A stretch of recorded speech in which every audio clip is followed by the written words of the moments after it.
मैं सवाल लाना चाहती हूँ जावेद साहब आपकी तरफ। जो कौमी सतह के लीडर्स होते हैं, जैसा कि आप कहते हैं पॉपुलर लीडर, उनका काम होता है पार्लियामेंट को मजबूत करना, अपनी सूबाई असम्बलियों को मजबूत करना। लेकिन खान साहब की जानिब से पहले तो 2 असम्बलियाँ तहलील की गई, उसके बाद कहा गया कि हमारे इस्तीफे वापस लिए जाएँ, और अब मुज़ाकरात की जब पोजीशन में हम सब मौजूद हैं तब कहते हैं कि कौमी असम्बली को तहलील करो। ये सारी सूरत हाल काफ़ी कन्फ्यूजिंग है। क्या चाहते हैं खान साहब? ये कन्फ्यूजन नहीं है, बुनियादी तौर पे हमारा आइन एक्सपोज हो रहा है, क्योंकि हम वो आइन चाह रहे हैं जो हमारी ख्वाहिश का आइन होगा। इमरान खान की ख्वाहिश ये है कि आइन का तकाजा है कि अगर हम इस्तीफ़े दें तो इलेक्शंस हों। तो जिस नेशनल असम्बली की तरफ, गलत या सही की अभी बात नहीं हो रही, अभी सिर्फ आइन की बात हो रही है। इमरान खान ने इस्तीफ़े दे दिए तो यह हमारे मोहतरम स्पीकर साहब उन पर बैठ गए, जैसे मुर्गी अंडों पर बैठती है। इंतज़ार करते रहे कि पता नहीं उन इस्तीफ़ों से क्या निकालना है। 6-8 महीने गुजर गए, भाई किस चीज़ का वेट कर रहे थे?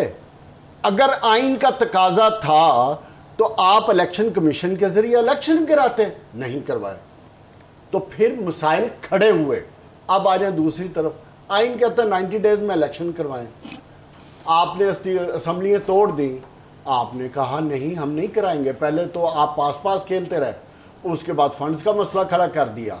जब फंड्स का मसला खड़ा हुआ तो सुप्रीम कोर्ट बीच में आ गई। जब सुप्रीम कोर्ट में बीच में आ गई तो अल्लाह का फजल है कि इस पाकिस्तान की सियासत ने इस अदारे को भी तहैया कर लिया कि अब तबाह कर देना है। बुनियादी तौर पे ये जो हमारे पॉलिटिकल साइंटिस्ट हैं, इनकी अनएंडिंग ख्वाहिशात ऐसी हैं जिसने आज पाकिस्तान को बंद गली में डाल दिया है। इनकी सियासत तो बंद गली में चली गई है, इन्होंने आइन को भी बंद गली में डाला, सुप्रीम कोर्ट को भी बंद गली में डाला, और बहुत से लोगों पे इतना बोझ डाल दिया है कि उस बोझ के तले पता नहीं आगे आने वाले वक्त में क्या होगा।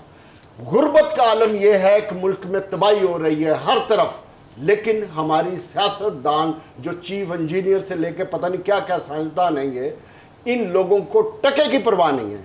इनकी अना और ईगो इतनी बड़ी है कि वो किसी टेबल पे बैठने को तैयार नहीं है। अगर टेबल पे बैठते हैं तो फिर क्या होता है, उसी पार्टी के लीडर कुछ और, ख्वाजा आसिफ, एक सेकंड ना, ख्वाजा आसिफ साहब कहते हैं कि हम नहीं मानते, सागदार साहब कहते हैं कि ये जो हमला हुआ हमारा इससे ताल्लुक।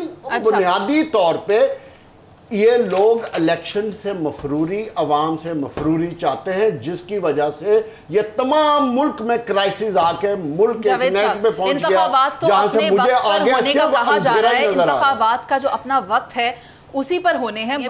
पाकिस्तान इस वक्त सियासी इंतशार से दो चार है, मगर ऐसे में सुप्रीम कोर्ट की जानिब से अपोजिशन और हुकूमत को एक टेबल पर तो बिठा दिया गया मुज़ाकरात के लिए। बज़ाहिर इन्हीं मुज़ाकरात के 2 दौर कामयाब रहे, यानी कि ख़त्म नहीं हुआ सिलसिला।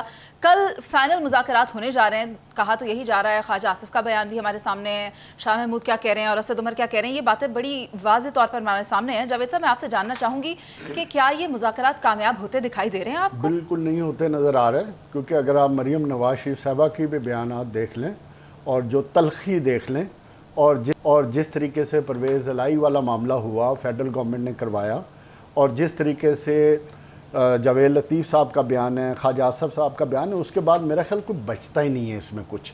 अगर इसमें थोड़ी सी भी उनकी ख्वाहिश होती कि मुज़ाकरात को कामयाब करने की, तो वो मेरा ख्याल है इतना कोई मुश्किल काम नहीं था, कोई दरमियानी रास्ता निकल सकता था।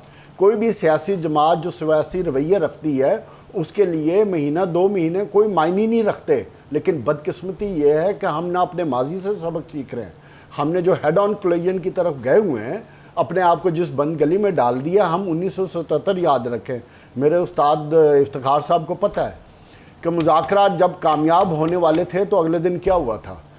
हमें ऐसी चीज़ की तरफ नहीं जाना चाहिए, हमें अपने रवैयों को तब्दील करने की ज़रूरत है, चाहे वो PTI है चाहे PDM है। हमें पाकिस्तान को देखना चाहिए, क्या पाकिस्तान एक डेवलप मुल्क बन चुका है? क्या पाकिस्तान में तरक्की ही तरक्की हो रही है? हमें देखना चाहिए कि मुल्क में गुर्बत किस नहज पे, बेरोज़गारी किस नहज पे। हमें सियासतदानों को पार्लियामेंट में बैठ के जो फैसले करने हैं, और जो इक़्तिदार और जो लोग सपोर्ट करने वाले हैं, उन सब ने कि पाकिस्तान का सोचें, जो पीजे मीर पहले बात कर रहे थे, खुदा का वास्ता है, क्योंकि आइन के तहत चलेंगे तो हम सब कामयाब होंगे। अगर इस तरह हम अदारों को कमज़ोर करते रहेंगे सिर्फ अपनी ख्वाहिश के मुताबिक, तो ना ख्वाहिश पाकिस्तान चलेगा, ना ख्वाहिश के मुताबिक आइन चलेगा, ना ख्वाहिश के मुताबिक सियासत होगी, ना ख्वाहिश के मुताबिक इलेक्शन होंगे, और ना ही ख्वाहिश के मुताबिक किसी को इक़्तिदार मिलेगा। होगा वही जो पाकिस्तान के अवाम चाहेंगे।